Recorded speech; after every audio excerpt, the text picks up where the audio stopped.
Soul Coughing, the alternative rock band renowned for their eclectic fusion of jazz, funk, and electronic influences, carries a name that is as unique and unconventional as their music.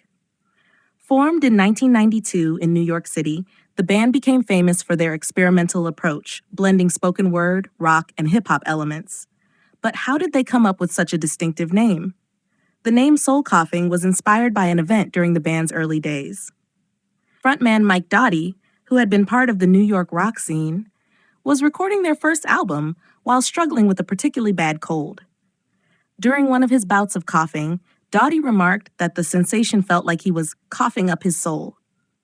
This idea struck him as both poetic and fitting for the raw, emotional energy the band sought to convey through their music.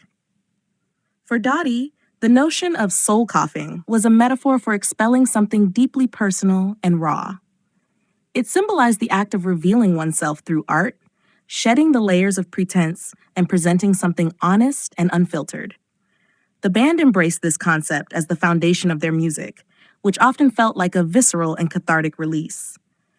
Their sound, a mixture of gritty, funky rhythms and intellectual lyrics, embodied the very essence of coughing up one's soul. The name wasn't just about Doughty's physical experience with a cold.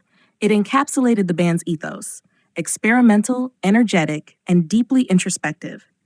As they released albums like Ruby Vroom, 1994, and Irresistible Bliss, 1996, the name became synonymous with their unpredictable and genre-blending style. Soul Coughing's music wasn't about polished perfection, but about embracing the raw, unrefined elements of life and artistic expression. Though the name might have seemed offbeat or odd to some, it resonated deeply with the band's fans. It reflected the honesty and eccentricity that Soul Coughing brought to the alternative rock scene. For Doughty and his bandmates, Soul Coughing was the perfect embodiment of their approach to music: gritty, unapologetic, and full of energy. Even though Soul Coughing disbanded in 2000, their legacy endures through their influential albums and genre-defying sound. Their name, born out of a personal experience and reflecting their artistic vision, remains a lasting symbol of their unique place in alternative rock history.